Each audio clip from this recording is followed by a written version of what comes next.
savez, quand l'onction est là, j'ai un ami qui est au ciel, qui est en train de prier pour moi. Là, il s'appelle Doudou Jean-François Canas. C'est un grand missionnaire devant l'Éternel, marié, ancien pilote de ligne et membre de la communauté Béatitude. Et il a vraiment boosté cette belle communauté Béatitude pour la rendre plus missionnaire encore. Et lui, il disait que quand l'onction est là, quand l'onction du Saint-Esprit est là, eh bien, on pourrait ouvrir le bottin téléphonique, l'annuaire téléphonique, et lire l'annuaire téléphonique, les gens seraient bénis pareil.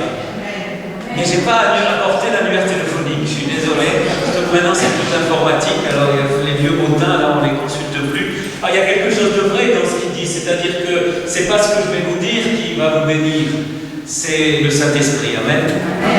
Alors, il va essayer de se servir de moi, ça c'est toujours difficile, mais heureusement, vous êtes là depuis, je suis arrivé un peu en cours de route, mais on avait la messe, donc j'arrive directement de la messe. Voilà. Et il n'y a pas de problème. Et le Saint-Esprit, c'est le même qui agit dans ceux qui doivent parler, c'est leur boulot, c'est leur ministère, et c'est un super ministère qui a d'annoncer la parole. Et heureusement qu'il agit aussi dans le cœur de ceux qui écoutent, sinon on n'irait pas très loin. Alors voilà, il est bon, il est vraiment très bon de nous préparer à la Pentecôte, parce que, vous savez, vous y avez peut-être pensé, mais pourquoi refaire la même neuvaine, enfin, on change les thèmes, tout ça, mais la neuvaine de Pentecôte chaque année. Pourquoi même fêter Pentecôte chaque année? Pourquoi fêter Pâques chaque année? On le sait que le Christ est ressuscité. Hier, on a été voir La Résurrection du Christ, un film que je vous recommande si vous n'y avez pas été, et certains disaient, mais on connaît déjà la fin. Ah oui, on connaît déjà la fin. Sauf que c'est un film romancé, très intéressant d'ailleurs, c'est pas pour en parler, un film biblique, mais qui est très inspiré bien sûr de l'Évangile. Et à la fois, quand on a vu ce film, on s'est dit, oui, on connaît la fin, mais il se passe quelque chose. À chaque rencontre avec Jésus, chaque fois qu'on prend une décision de nous arrêter, comme vous le faites pendant cette neuvaine, eh bien, il se passe quelque chose parce que, fondamentalement, nous avons besoin de nous laisser surprendre. Je crois qu'un des très gros problèmes de l'accueil du Saint-Esprit, c'est justement d'être trop habitué, de croire qu'on le connaît, de croire, peut-être que certains d'entre vous ont fait beaucoup d'expériences du Saint-Esprit, c'est mon cas, depuis exactement 40 ans, qui m'est tombé dessus au baptême, mais où j'ai vraiment vécu un tournant dans ma vie en juillet 76, mais c'est exactement 40 ans en juillet, que ma vie a changé grâce à une très très forte effusion du Saint-Esprit sauvage. Je n'avais pas prévu ça m'est tombé dessus comme ça. Ça a vraiment bouleversé ma vie et mes expériences. C'est le début de tout un nouveau chemin. Donc certains d'entre vous, peut-être vous tous, ceux qui écoutent cet enregistrement, vous avez déjà fait l'expérience du Saint-Esprit. Et on pourrait se dire, mais alors à quoi ça sert? Parce que j'ai déjà fait l'expérience du Saint-Esprit. À quoi ça sert de prendre 9 jours? Il suffirait peut-être de me préparer la veille, de la Pentecôte, avec une belle veillée de feu, comme il y en a une ici et partout dans le monde. Et puis voilà, je vous vis la Pentecôte à fond, il va se passer quelque chose. Eh bien, nous avons besoin de temps. De temps pour nous laisser, justement pour nous laisser surprendre. Parce que une chose est de connaître la fin de l'histoire. Nous savons comment ça s'est passé. Saint Luc nous le raconte en Actes chapitre 2. Vous connaissez par cœur pratiquement cet épisode de la Pentecôte. Nous savons aussi comment le Saint-Esprit agit depuis 2000 ans. Nous avons toute la vie des saints, notre propre vie, nos amis, des témoins vivants ou déjà au ciel, qui nous parlent de cette façon multiple du Saint-Esprit d'agir. Donc nous pourrions dire nous connaissons. Mais une chose est de connaître une expérience de l'extérieur, une autre chose est de la vivre. De vivre une expérience personnelle. Et ce qui est merveilleux avec le Seigneur, je pense que vous pourriez témoigner pour votre vie, c'est que quand on l'a rencontré, on n'a jamais fini de le rencontrer. Amen. Amen. Vous n'êtes pas d'accord, vous dites pas Amen. Choisissez quoi, Amen ou pas. Voilà. Donc, on n'a jamais fini de faire l'expérience de le rencontrer, de l'aimer. Et on va en parler, je vais anticiper, mais de le faire aimer. Alors, le thème général de cette neuvaine, organisée par mon chef frère de la communauté catholique Mère du Divin Amour, c'est ça, je ne me suis pas trompé. Voilà. Eh bien, ce thème est absolument fantastique. Vous savez, ce thème général, vous savez le thème général, hein, celui qui a soif, qu'il vienne à moi et boira, celui qui croit en moi, de son sein couleront des fleuves d'eau vive. D'ailleurs, ce verset, cette parole en Jean 7, 37, 38 et 39, parce qu'après, Saint Jean explique qu'il parlait de l'Esprit Saint. Pour ceux qui doutaient, donc cette eau vive, hein, c'est l'Esprit Saint, ce fleuve d'eau vive, c'est l'Esprit Saint, on va en parler. Eh bien, il a crié. En Jean 7, c'est clair, c'était pendant la fête, et il criait dans le temple. Celui qui a... Non, celui qui a... Il criait quoi? Et Jésus qui criait, ça devait crier, hein? comme c'était l'homme parfait, il va avoir. Alors ça peut être, waouh, la voix de Jésus, quand il criait, ça peut être quelque chose. On n'y était pas, peut-être. Voilà. Donc le thème général est super, et ça m'a fait penser aux missions plage que nous avons organisées pendant des années en Italie, dans une communion missionnaire absolument extraordinaire, une expérience assez rare qu'on a vécue pendant plusieurs années de suite, de vivre des missions d'évangélisation directe, de sortie sur les plages de Rimini Riccione en Italie, avec une vingtaine de communautés, mouvements différents, des plus charismatiques ou plus traditionnels, tous ensemble, avec une unique passion, annoncer Jésus. Que Jésus soit connu. On a vécu une expérience fantastique. Et je suis content ce soir de vivre aussi cette expérience en plus petit, mais une expérience de communion très importante entre cette merveilleuse communauté qui nous accueille et puis notre petite fraternité dont je suis un peu un représentant ici. Alors justement, ces missions plage, on avait choisi comme thème, c'est pas facile de choisir un slogan d'une mission. Vous allez peut-être faire cette expérience d'organiser des missions d'évangélisation directe, parce que nous on a appelé l'évangélisation de sortie, c'est-à-dire sortir, aller sur les plages, dans la rue, faire du porte-à-porte, etc. Et quand on organise une mission comme il y en a eu récemment à Saint-Cyr, quand on organise une mission comme ça, eh bien la difficulté c'est de trouver un slogan. C'est pas évident du tout.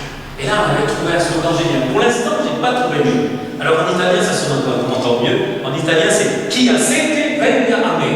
Oh, Chi ha sete venga a me. En italien, que celui qui a soif vienne à moi. C'est exactement pris texto de Jean 7. Mais ce qui est très beau aussi dans ce thème, c'est qu'on ne met pas Jésus. Il y a un espèce de mystère, imaginez les flyers, les t-shirts, tout, qui a soif. Puis en plein été, à Riccione. Qui a soif, vienne à moi. Alors il y a des gens qui arrivaient, il y a des enfants, il y a des adultes. Hé, c'est où? Qu'est-ce que vous nous offrez à boire? Ils croyaient qu'on était là, alors en plus c'est gratuitement, hein, c'était hier, le Père Jean-Paul vous en a parlé, venez acheter sans argent, ils avaient 55, donc c'est gratis. Ouais, mais est-ce qu'on peut boire, c'est du Coca-Cola? C'est quoi? Alors ce thème est vraiment super bien choisi parce qu'en fait, ça touche un point tellement essentiel de notre nature humaine, de notre condition humaine et de notre condition de fils et de fille de Dieu. Nous sommes des êtres de désir. Tout homme, toute femme cherche. La plupart du temps, c'est parce qu'il cherche.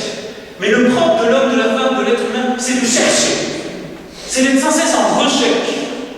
Et toute la difficulté, c'est que s'il ne sait pas ce qu'il cherche, ou plutôt, si personne ne lui donne, ne lui montre, ne lui indique le seul qui peut combler son cœur, même dans le mariage, vous savez, les époux et épouses là, qui m'écoutez, votre mari ne vous a jamais comblé parfaitement. Non. Même si c'est le meilleur, et pareil, votre femme pour les hommes. Hein? Même si c'est le plus saint, même j'imagine un couple saint comme les parents de Thérèse qui ont été canonisés, ou d'autres couples qui ont été canonisés en tant que couple. Je suis sûr, si c'était leur micro, bon, ils nous écoutent du ciel, ils me diraient oui, Pierre, t'as raison, ça fait plaisir. Pierre, t'as raison, bien sûr qu'on a goûté un bonheur magnifique dans un mariage bien vécu, c'est fantastique. J'en ai pas l'expérience, mais pour connaître beaucoup de couples qui le vivent à fond, c'est génial. Mais quelque part, il y en a qu'un qui peut combler vraiment le cœur. Et celui-là, cette personne, ce Dieu, un seul Dieu en trois personnes, eh bien, tous, on en soif. Alors voilà, moi la question que j'ai envie de vous demander ce soir, est-ce que vous avez soif? Vous êtes au taquet, hein? De whisky? De pastis? De Coca-Cola? Eh bien d'ailleurs, cette soif. De quoi? Amen. Alors cette soif, on la retrouve à la fin de l'Apocalypse, à la fin de la Bible. Ça sera la deuxième lecture du dimanche prochain. D'ailleurs, c'est une belle coïncidence. On entendra Apocalypse 22, dernier chapitre. Celui qui a soif, qu'il vienne. Celui qui le désire, qu'il reçoive l'eau de la vie, pas l'eau de vie. L'eau de la vie. Vous voyez comment c'est important en français. On enlève un mot et alors c'est catastrophe. Imaginez le prêtre qui peut à la lecture, s'il se trompe le lecteur dimanche.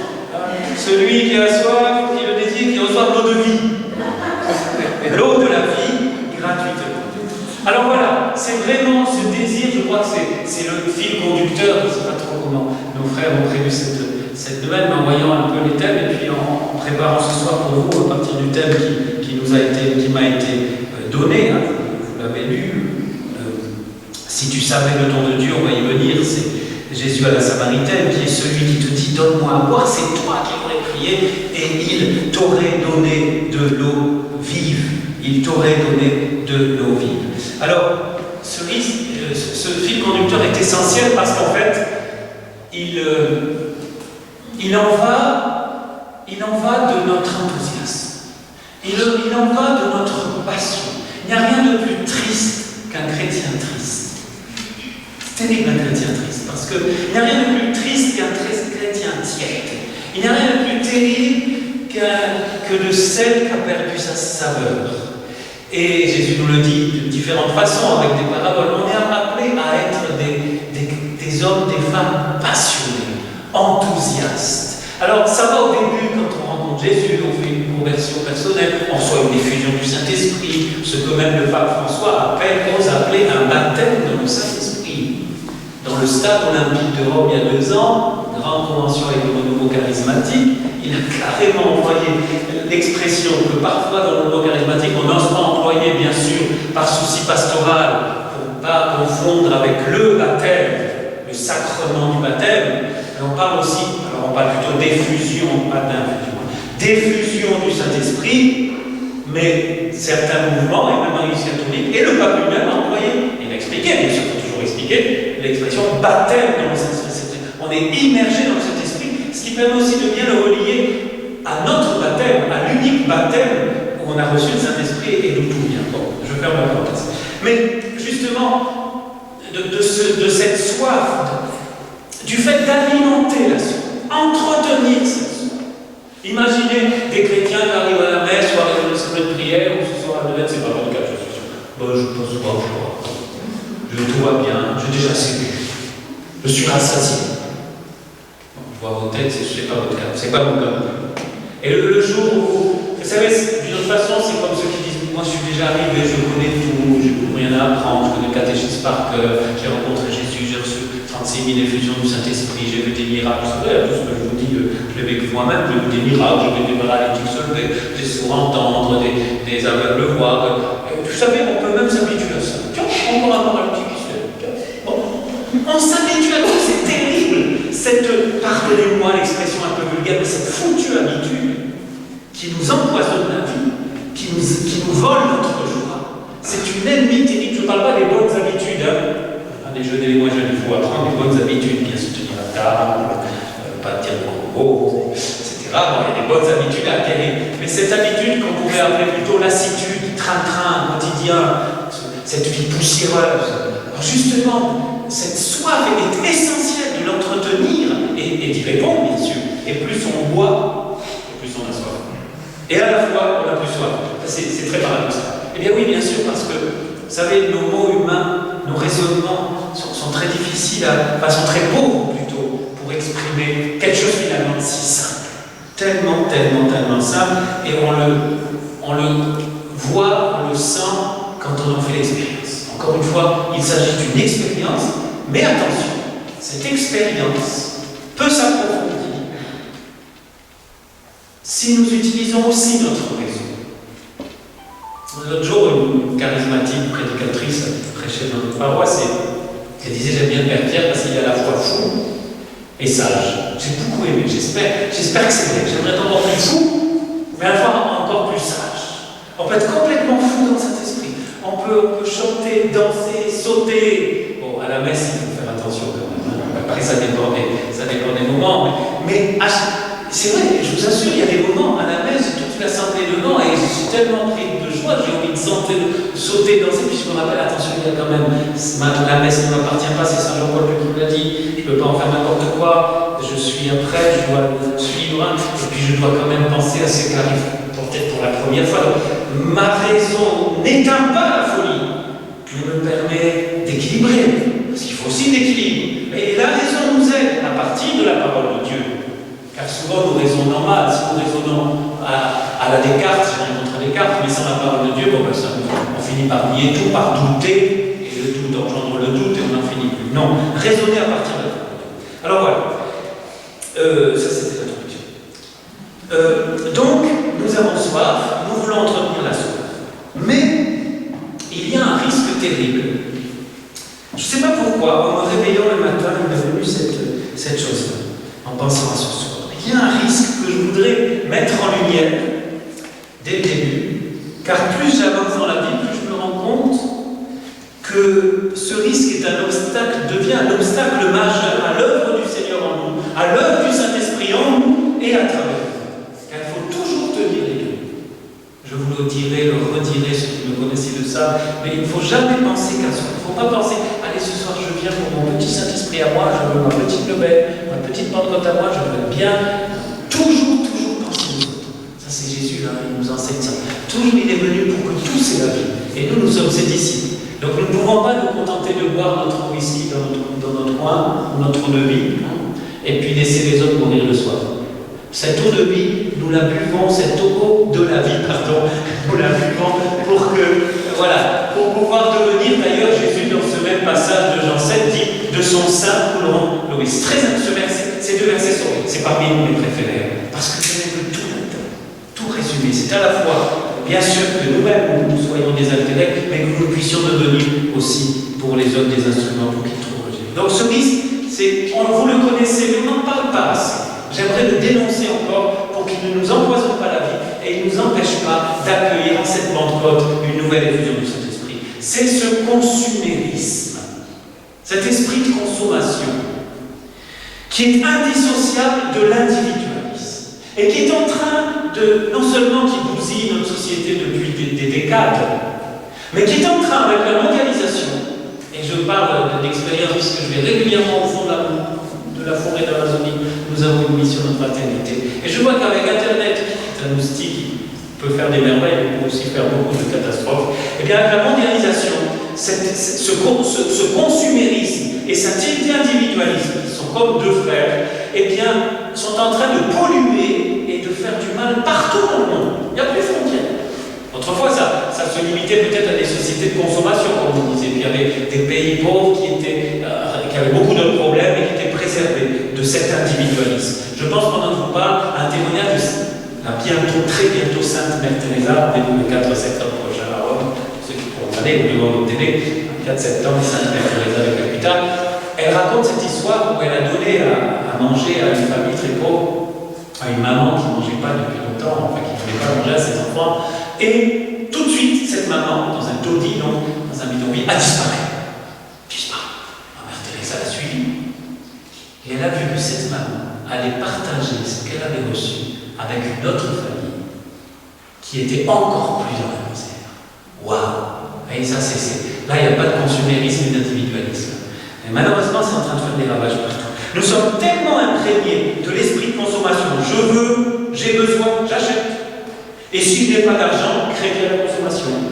Alors, on ne fait pas ça, j'espère, hein, mais...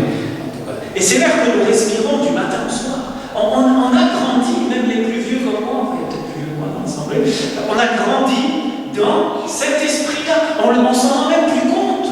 On le respire, et du matin au soir, et presque du soir au matin, et avec les nouvelles technologies, c'est comme amplifié.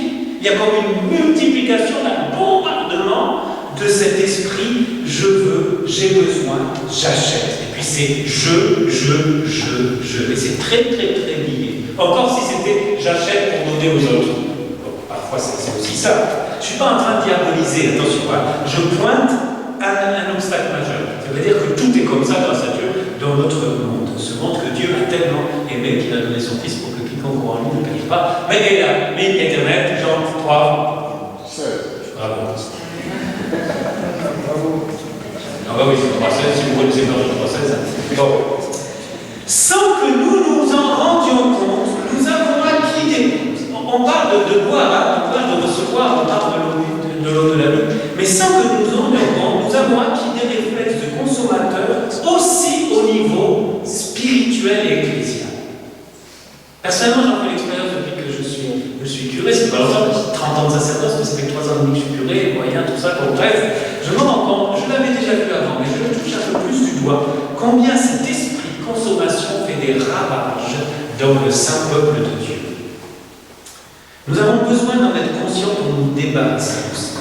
Il suffit de voir la difficulté avec laquelle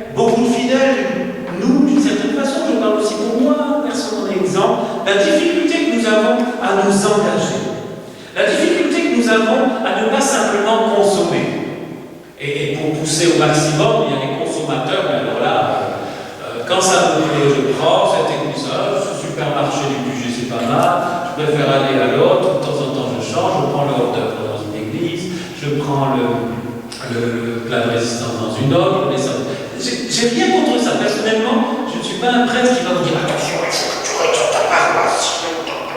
Non, dans l'église est large, si de temps en temps tu as envie d'aller prier ailleurs, on dit quand même. Bon, ça, il n'y a pas de problème, ça, c'est pas la question de. Certains vont vous dire qu'il ne faut pas picorer partout. Moi, je ne suis pas complètement d'accord. Si tu peux recevoir, par exemple, il y en a qui ne sont pas des PG qui viennent ici pour la nouvelle, alléluia, c'est super.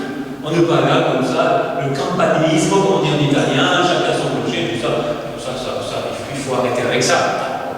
Par contre, ce qui est gênant, c'est qu'on peut vivre ça, c'est qu'à cause des esprits de consommation, entre autres, et on finit par ne jamais quelque part aller plus loin que consommer. Car la logique de l'évangile, c'est pas la logique de cette eau vive, c'est pas pour moi Jésus, je me la prends. Il n'y a plus de joie à donner qu'à recevoir. La logique, celui qui veut suivre Jésus, il est appelé à s'engager à sa suite, à sortir de la foule, à devenir un disciple, et même un disciple missionnaire. Oui, c'est terrible, il faut bien avoir en face cet esprit de consommation, bien en être conscient pour dire, d'un certain côté, on n'évitera pas de temps en temps de tomber dans le filet. Mais essayer petit à petit de nous en dégager pour pouvoir être libre et rentrer pleinement dans cette glorieuse liberté des enfants de Dieu et rentrer pleinement dans l'esprit de l'évangile. Parce que si nous nous laissons faire par cet esprit de consommation et individualiste, qu'est-ce qui va se passer? Eh bien que même dans l'évangile, nous allons prendre ce qui nous plaît. Et puis ce qui ne nous plaît pas, on va le laisser. Le problème, c'est que le plus important, c'est ce qui ne nous plaît pas au premier abord de l'évangile. Parce que la croix, ça n'a jamais plu à personne.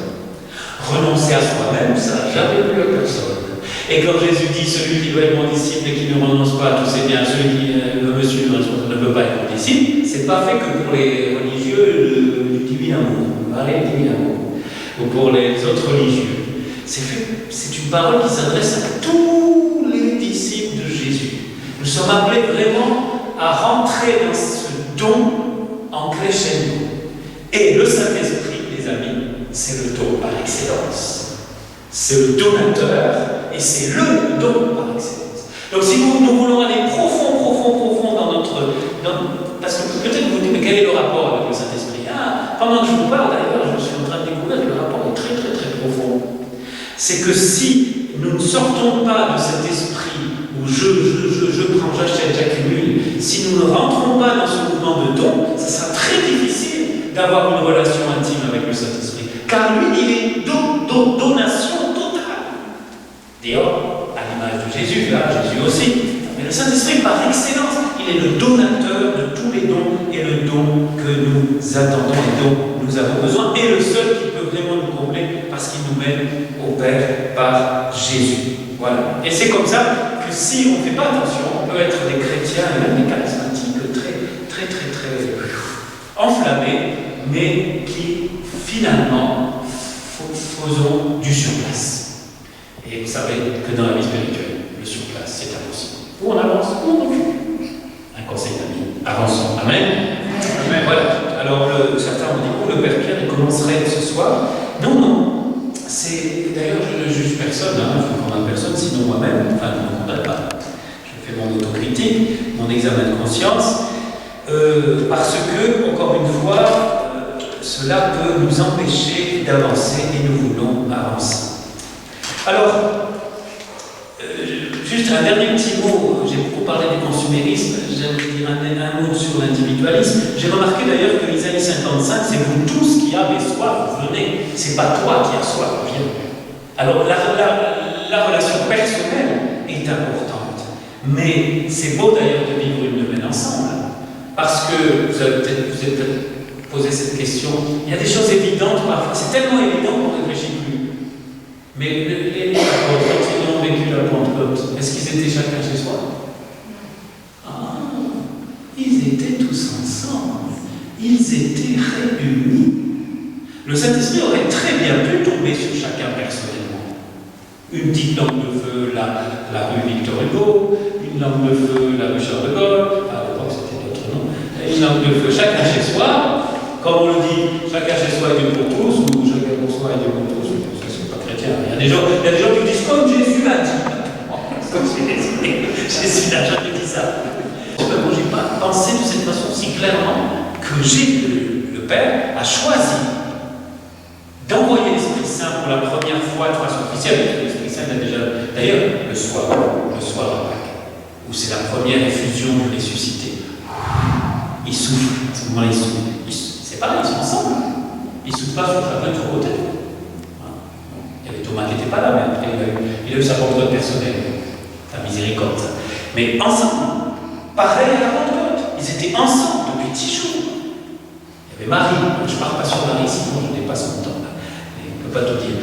Voilà, ils étaient ensemble et c'est ensemble qu'ils ont reçu cet esprit. Cela ne veut pas dire que nous n'ayons pas besoin de temps personnel. D'ailleurs, il y a un épisode, vous savez, dans l'Ancien Testament où on voit l'Esprit Saint tomber sur l'esprit des prophéties. Puis il y a un comment ça s'appelle, là, ils ont raté leur démon, ils sont en retard, mais ils ont quand même pris l'Esprit Saint. Ça, c'est la miséricorde de Dieu. Hein. Mais fondamentalement, le Seigneur nous convoque. Nous avons là d'ailleurs une des réponses à donner à ceux qui se disent moi, Père, je suis chrétien, mais pas pratiquant. Moi, je suis chrétien, mais je ne vais pas à l'église. Aussi, quand j'y vais tout seul parce que je préfère aller tout seul. Mais cet individualisme, je préfère aller tout seul à l'église, mais jamais avec les autres. Moi, je réponds, madame, monsieur, c'est bien d'aller tout seul. Nous, on a eu une heure d'adoration, en silence, vous pouvez venir tout seul, mais se réunir, c'est essentiel. Le Seigneur a voulu ça, il n'est pas comme que l'homme soit seul. Et là, nous avons quelque chose de très très fort. C'est pas simplement aller à la messe, c'est pas simplement pratiquer. Ok. J'aime pas du tout cette expression chrétienne pratique. Je fais de la pub pour qu'on arrête de parler du chrétien pratiquant. Ça veut dire quelqu'un qui pratique. Qui pratique quoi d'ailleurs? Qu'est-ce qu'il pratique? Bon. Non, on est les baptisés, moi je les appelle présents. Il y a les présents, il y a les absents, il y a les intermittents du spectacle. Nous prions pour qu'ils soient tous présents. Hein? Amen. Et que nous-mêmes déjà nous soyons. Alors ça ne veut pas dire aussi que le Seigneur ne veut pas vous faire vivre des expériences d'effusion du Saint-Esprit. Tout à l'heure je parlais de mon témoignage sauvage. Moi c'était quand même dans une assemblée de prière, mais je ne m'y attendais. La première fois que ça m'est tombé dessus, je ne m'y attendais pas. Ça s'appelle sauvage. C'est pas quelqu'un qui m'a posé une main, on va prier pour toi. Non, ça m'est tombé dessus, ça a changé ma vie, j'avais 17 ans. Dans la même minute, appel au sacerdote, tout. Après il a fallu du temps, 9 ans, on est plein. Mais c'est très très beau de voir ça, que le Saint-Esprit peut vous surprendre n'importe où. Vous pouvez même recevoir une effusion du Saint-Esprit sous votre douche, ou dans votre chambre, ou partout. Quand c'est au volant, arrêtez-vous. C'est comme le portable. Il vaut mieux s'arrêter, vous mettez sur le côté. Si vous sentez qu'il commence à se passer quelque chose d'un peu spécial, bon, il faut éviter les accidents. Mais surtout, cet aspect communautaire important ne nous dispense pas, et là aussi c'est un secret pour eux, pour approfondir notre relation avec le Seigneur, spécialement le Saint-Esprit, de cette relation, de cette prière personnelle quotidienne. Là, j'aimerais développer pendant une demi-heure, je dépense juste 2 minutes pour vous dire vraiment. Vous voulez un secret pour avancer dans la joie, dans l'enthousiasme, dans la passion, dans la connaissance de l'amour de Dieu, dans la relation au Saint-Esprit. Prenez un temps d'oraison silencieuse par jour. C'est quelque chose de tellement simple et de tellement peu répandu dans le peuple chrétien aujourd'hui. Et je crois que c'est un très très très grand manque. Très grand manque. Parce que c'est peut-être là qu'il se passe, vous voyez, comme la Samaritaine, on y arrive à la Samaritaine, on peut quand même en dire 2 mots, mais comme cette Samaritaine qui rencontre Jésus, c'est un cœur à cœur. C'est, voilà, le Seigneur veut nous rejoindre personnellement et nous avons besoin de temps. Nous avons besoin de temps. Alors, ce merveilleux dialogue de Jean 4, si tu savais le nom de Dieu, etc. Voilà, le commenter, bien sûr, ça serait beaucoup trop long. On a pris juste ce verset 10. Et ce verset 10, il est essentiel, vous allez voir pourquoi. Bon, bien sûr, c'est un extraordinaire enseignement sur le Saint-Esprit. Cette eau vive, cette eau de la vie, c'est le Saint-Esprit. Jésus nous l'explique en Jean 7. C'est un merveilleux enseignement pour ceux qui se sentent rejetés, ceux qui se sentent loin, ceux qui se sentent pauvres, ceux qui se sent indigne. Une femme samaritaine. À l'époque, je ne développe pas, mais vous savez, c'était pas très très glorieux. En tout cas, Jésus, voilà, nous dit à travers ça qu'il me rejoint. Ceux par contre qui se sentent ni rejetés, ni pauvres, ni faciles, vous ne vous sentez pas pauvre, il y a un problème. En tout cas, qui ne se sentent pas comme la Samaritaine, eh bien, sachez que Jésus a rencontré aussi Nicodème, qui était un notable, un chef religieux, et il lui a donné aussi un enseignement merveilleux sur cet esprit. Parce qu'il veut que tous reçoivent le Saint-Esprit. Amen. Le Saint-Esprit, il est pour tous. Il n'est pas simplement pour quelques privilégiés. Et je vais même dire, il n'est pas que pour les pauvres, ceux qui sont blessés. Parce que parfois, on a l'impression, ah, si tu n'es pas pauvre, si tu n'es pas blessé, si tu n'as pas une vie épouvantable, tu ne peux pas avoir le Saint-Esprit. Oh! C'est pas parce que Jésus a choisi Marie-Madeleine qu'il faut tous être prostitués pour voir Jésus. Voilà. Bien sûr qu'il nous donne il nous donne un enseignement extraordinaire parce que comme ça le plus pauvre vraiment peut se sentir aimé. Mais celui d'ailleurs, celui qui ne se sent pas pauvre, c'est qu'il est aveugle. Là, on est tous des pauvres. D'une façon ou d'une autre. Même les plus riches du monde, matériellement, ils sont des pauvres. Moi j'en ai rencontré dans ma vie, je peux vous dire. Il y a aussi beaucoup de misère morale et autres chez des gens qui vivent dans des palaces. Donc on est tous des pauvres. En tout cas, ce qui est extraordinaire, c'est que Jésus veut vraiment... D'ailleurs, si vous n'êtes pas convaincu de cela, vous pourriez dire, Pierre, c'est toi qui le dis. Non, c'est Jésus. Luc 11, 13. Si donc vous qui êtes mauvais, vous savez donner de bonnes choses à vos enfants, combien plus le Père du ciel donnera-t-il l'Esprit Saint à ceux qui lui demandent, qui l'en prient. Wow, c'est génial ça. Ça, les promesses de Jésus, c'est génial, parce que il n'y a que lui qui tient complètement les promesses. Donc il suffit, non, il faut nous préparer. On sait que si on demande le Saint-Esprit, on le recevra. Waouh! Mais c'est génial, je pourrais m'arrêter là. Mais quand même, en me réveillant l'autre jour, j'ai eu une question. C'est souvent des inspirations au réveil ou sous la douche. En me réveillant, en rasant, enfin pourquoi. Au réveil, je me suis posé une question. Je me suis dit, et je crois que c'est le Saint-Esprit qui m'a posé la question. J'ai encore 10 minutes à peu près. Ça va? 5 minutes, 10 minutes? 10 minutes, merci. Je vais essayer de ne pas dépasser, parce qu'il faut qu'on prie. D'ailleurs, le Saint-Esprit, il est là, il est en train d'agir. Parfois, on croit dans nos assemblées que, ah là, il y a l'enseignement, on ne prie plus quoi. Le Saint-Esprit, non, on n'entend pas, il se passe des choses quand même. Je ne sais pas ce qui se passe, moi non plus, mais il se passe des choses. Une question toute simple, que vous êtes peut-être posée. Alors que nous avons reçu l'Esprit Saint au baptême, pour la plupart à la confirmation, pour certains, on est présents à l'ordination. Vous êtes mariés sacramentellement et l'Esprit Saint en mariage. Toutes les Eucharisties à chaque fois, effusion. Les confessions, n'en parlons pas. Pourquoi, avec toute cette abondance d'Esprit Saint, ma vie, moi je parle pour moi, si vous voulez parler, vous pouvez vous l'appliquer, ne se transforme pas plus vite? Pourquoi je ne suis pas, ça fait 40 ans que je suis Jésus, et je ne suis pas encore canonisable.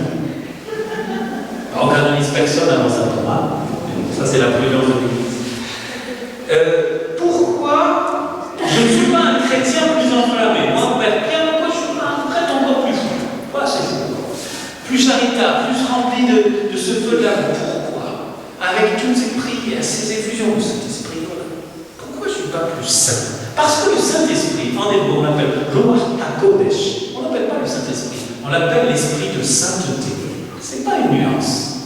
C'est l'esprit qui nous rend saints. Il nous est donné pour être saints, car c'est ça le but de la vie, c'est d'être saint, c'est-à-dire d'être sauvé.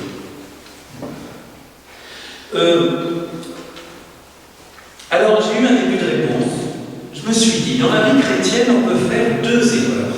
Pas beaucoup d'autres, hein, mais il y a 2 erreurs principales qui me semblent 2 obstacles majeurs et 2 erreurs qui peuvent paralyser notre vie. 2 erreurs qui peuvent être des obstacles à l'action du Saint-Esprit plus rapide, parce que, voilà, je ne sais pas combien de temps on a, quoi. Autant ne pas attendre. Je ne sais pas, c'est pas pour vous stresser. Moi, j'aimerais bien vous stresser un peu quand même. C'est pas fort, on s'endort. Mais, alors la première erreur, je vais vous choquer, la première erreur, c'est de croire que nous aimons le Seigneur. Notre évêque en Amazonie a eu sa conversion dans une assemblée, un groupe de prière charismatique. Il était provincial de son ordre en Espagne. Provincial. Il débarque, on l'a invité, je ne sais pas, une assemblée de prière, et ils ont prié pour lui, Et il a senti dans son cœur Jésus lui dire, tu ne m'aimes pas et tu n'aimes personne. Waouh!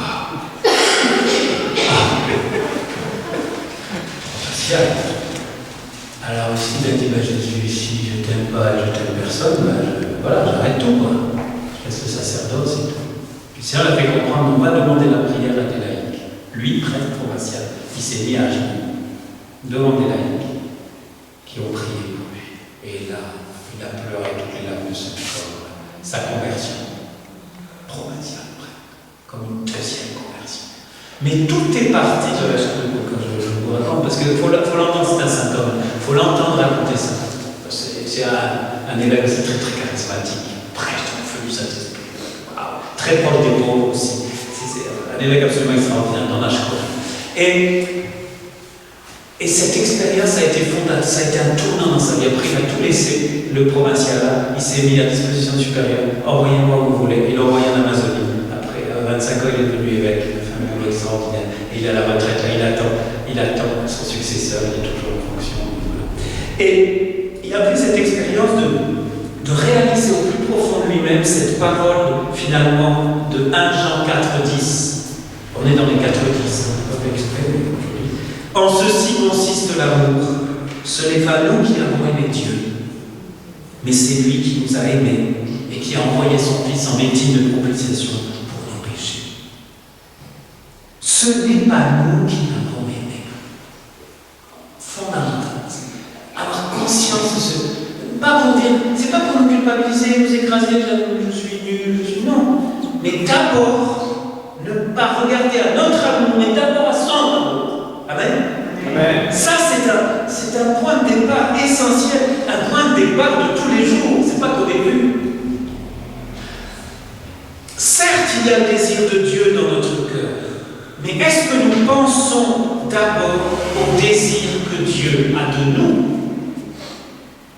Regardez l'épisode de la Samaritaine, c'est cela exactement. Dès que la femme arrive au puits de Jacob, on traduit aussi la source de Jacob, c'est Jésus qui lui demande. Donne-moi à boire.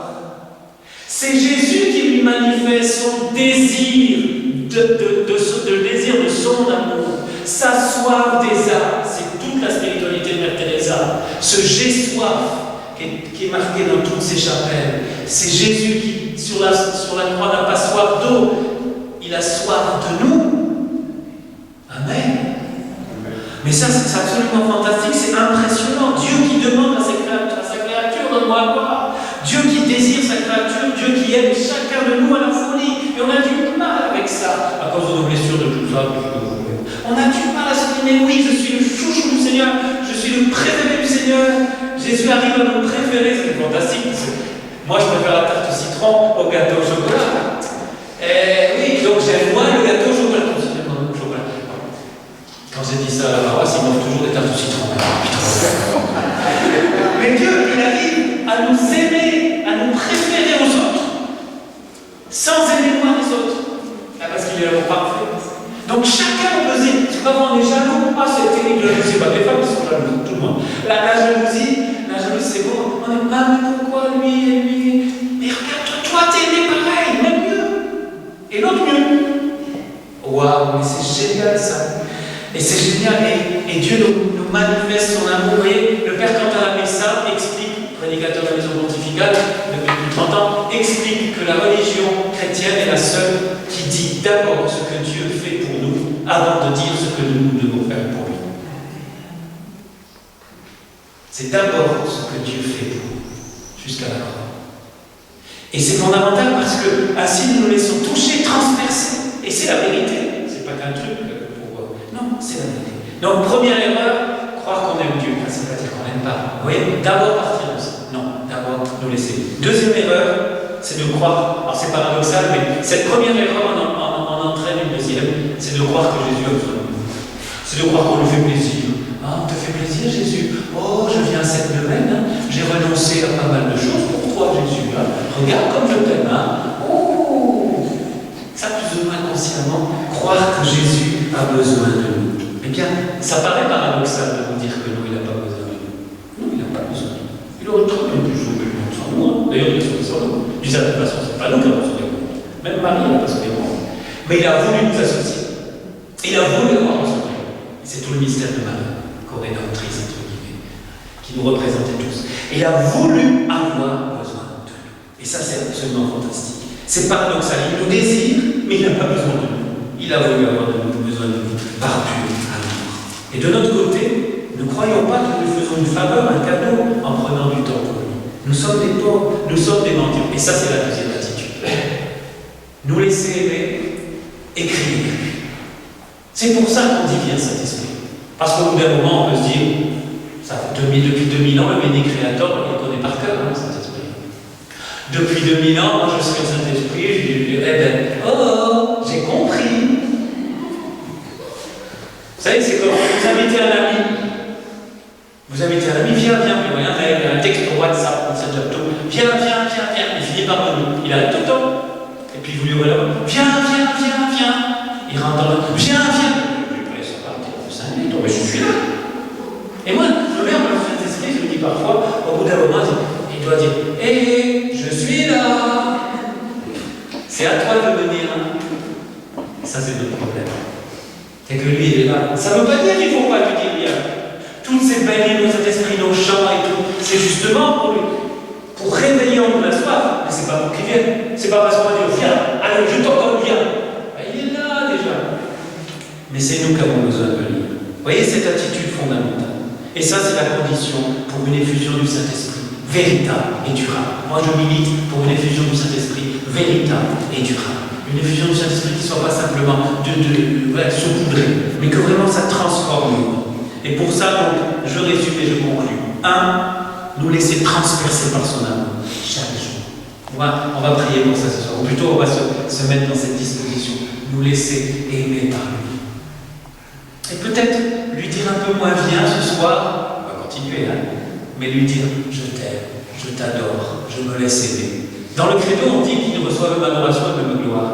Il n'y a pas beaucoup de chants. Il y en a quelques-uns, ça commence, mais on dit au Saint-Esprit je t'aime, je t'adore. Souvent, quand on s'adresse à lui, c'est toujours pour lui dire bien. Non, je me laisse aimer par toi. Et puis, cet amour nous pousse après à changer de vie, à nous convertir. Et à la fois, cette conversion, et je conclue par ce dernier point qui est essentiel, sinon tout le reste ne sert à rien. Cette conversion est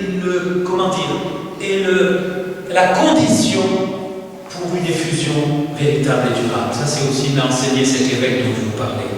À partir de acte 2, 38, je retrouve exactement acte 2, 38, vous l'avez peut-être sous les yeux, je n'ai pas. Oui, repentez-vous le jour de la Pentecôte. Pierre dit, repentez-vous et que chacun de vous se fasse baptiser en nom de Jésus-Christ pour la rémission de ses péchés, et vous recevrez alors le don du Saint-Esprit. La conversion est nécessaire pour une effusion encore plus forte. La conversion, c'est simplement nous laisser aimer et décider d'aimer avec la grâce de Dieu tous les jours concrètement. C'est pas vague, c'est très concret. Vous voyez, conversion, effusion. Alors une autre fois, parce que ça serait trop long et je suis à 20h10 pour l'arrêt, mais l'effusion pour la mission. Ne l'oubliez jamais. Cette eau vive qu'on reçoit, c'est pour devenir non pas des puits, mais des arrosoirs. Je vous souhaite d'être des arrosoirs du Saint-Esprit. Ouais. Pas des cuves qui gardent sous l'esprit. Non, des arrosoirs. Ça passe tous les jours. C'est essentiel. En conclusion, la tête se lever, il y a peut-être la musique là. On va prier. On va prier dans cette. Parce que, encore une fois, tout ce que nous vivons dans cette Pentecôte, la Pentecôte est pour la mission. Vous vous souvenez de la dernière phrase de Jésus avant l'ascension? Acte 1, 8. Pas avant l'ascension, au moment de l'ascension. C'est la toute dernière parole chronologique de Jésus dans la parole de Dieu dans la Bible. Acte 1, 8. Vous recevrez une puissance qui descendra sur vous et vous serez mes témoins. C'est la même phrase. Il y a des traductions parfois qui mettent un point. Il n'y a pas de point. C'est la même phrase. Nous recevons l'Esprit Saint. Nous sommes plutôt renouvelés dans l'Esprit Saint pour être renouvelés dans la mission et le témoignage. Cette force dont nous avons besoin sur l'Esprit Saint, on ne peut pas aimer Jésus, encore moins le faire avec. On a besoin de ce courage, cette force, cette audace. Alors je vous propose que dans cette prière ensemble, simplement, nous nous laissions visiter. Encore et encore, ça va fatiguer. Et en pensant à ces ces deux points importants, se laisser aider, se laisser transporter, finalement transpercer, finalement laisser le Saint disposer notre âme à recevoir en étant très surprise, parce que c'est aussi très important, je vous l'ai dit au début, parce que si vous n'êtes pas prêt, si vous n'êtes pas prêt aux surprises, vous ne pouvez pas demander le Saint-Esprit, je vous déconseille. Il a dit Nicodème, Jésus en Jean 3, 8. L'Esprit souffle où il veut, tu le sais, il veut, on ne sait pas qu'est-ce qu'il va faire dans nous. Ce qu'on sait, c'est qu'il va faire que du bien. Alors, en conclusion, et pendant qu'on fait ça, à se mettre dans la prière, si vous n'y étiez pas, j'aimerais vous lire une invitation d'une bienheureuse dont on vous a peut-être parlé ici, je ne sais pas, Elena Guerra, qui est une apôtre du Saint-Esprit italienne, bienheureuse, qui a permis à l'Église, elle a poussé le pape Léon XIII à consacrer le XXe siècle au Saint-Esprit, et il a fait, il a obéi à cette petite laïque consacrée d'Italie. Et elle disait ça, je traduis l'italien. La Pentecôte n'est pas finie. En fait, c'est toujours Pentecôte. En tout temps et en tout lieu. Aussi à Puget. Parce que le Saint-Esprit désire ardemment se donner à tous les hommes. Et ceux qui le veulent peuvent toujours le recevoir. Donc, nous n'avons rien à envier aux apôtres, dit Elena Guerra. Pas que vous en êtes déjà aux apôtres. Nous n'avons rien à envier aux apôtres, ni aux premiers croyants. Nous avons seulement à nous disposer. C'est ce qu'on va essayer de se faire ce soir encore, dans toute cette nouvelle. Nous avons seulement à nous disposer, comme eux, pour bien le recevoir. Et lui viendra en nous, comme il l'a fait pour eux. Fin de citation. C'est le même Saint-Esprit. C'est toi, Saint-Esprit, qui est là. Le même qui est descendu sur les apôtres. Le même qui t'est donné à ton Église depuis toujours, depuis qu'elle est née. Tu es le même Saint-Esprit. Et tu veux te donner complètement à nous, pour que nous fassions l'expérience de l'amour du Père. Tu ne veux pas nous donner qu'une partie de toi-même. Tu ne sais pas le faire. Tu te donnes à moitié, car tu es l'amour. Avec le Père, avec le Saint-Saint. Aussi, Saint-Esprit, nous t'adorons, nous te disons merci ce soir. Merci parce qu'il n'y a que de l'amour en toi. Merci parce qu'il n'y a aucune condamnation. Merci parce que tu veux nous entraîner dans cette liberté intérieure. Tu veux peut-être aussi nous libérer de tout ce qui nous pèse, de toutes ces autocondamnations, condamnations des autres, de tous ces jugements. Ô Seigneur, aussi de tous ces manques d'amour qui peut-être nous bloquent. Saint-Esprit, nous t'adorons. Nous laissons ton amour couler, couler, couler sur nous, couler dans nos cœurs, couler sur nos vies, sur notre passé, notre présent, notre futur, toute notre vie. Car pour toi, il n'y a pas de limite. Ô Saint-Esprit, merci. Merci de nous avoir marqué le jour de notre baptême. Merci même avant notre baptême d'avoir mis des semences de ta présence, car nous sommes créés à l'image de Dieu.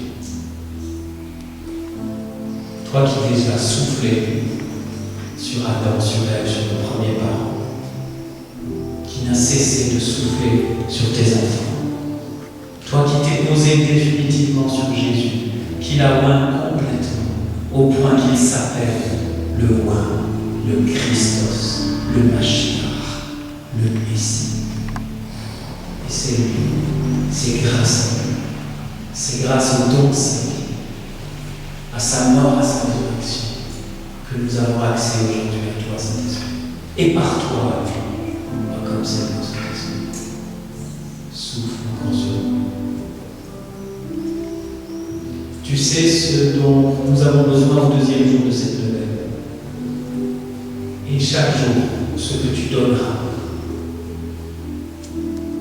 Tu sais comment toi nous préparer à cette grande fête pour que ce ne soit pas simplement un anniversaire liturgique, mais une expérience de conversion profonde, de changement encore plus profond de vie. Pour que dans la même vie que nous vivons tous les jours, il y ait, comme on dit en italien, un salto di qualità, un saut de qualité dans nos vies. Que nous ne soyons plus des consommateurs de Dieu, mais que nous entrions dans ce mouvement du don. Nous nous donnons encore à toi, Seigneur. Nous nous consacrons à toi ce soir encore. Jésus, Père, Saint-Esprit, Dieu d'amour.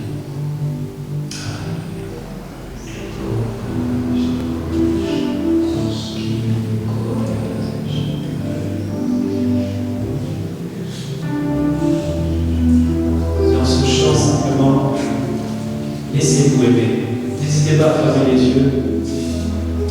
Laissez reposer votre esprit de travailler d'abord dans cet enseignement pour essayer de suivre. Mais là, n'attendez pas forcément aussi une sensation. C'est très important, ça. Vous savez, de ma petite expérience charismatique depuis 40 ans, je vois. Parfois, le Saint-Esprit peut nous toucher physiquement, en tout cas on le sent. Mais c'est pas parce qu'on le sent pas qu'il n'est pas là. Très important ça. C'est pas parce qu'on ne sent pas forcément une brûlure, voilà, quelque chose de physique. Ça peut arriver, hein. Parfois ça peut être même très psychique. Bon, le Seigneur il sait, on est humain. Mais ça ne veut pas dire qu'il ne se passe pas quelque chose. Et là c'est important de vivre cet accueil du Saint-Esprit par la foi. C'est vraiment par la foi. Nous croyons que nous sommes marqués de son sceau. Et que Jésus veut avoir besoin de nous pour rejoindre ceux qui autour de nous ne croient pas encore. Non pas ce bonheur d'une relation personnelle avec Jésus. Alors oui, Saint-Esprit, toi tu sais, tu connais chacun, tu sais comment préparer chacun à cette fête merveilleuse que nous avons. Encore une fois, nous laissons.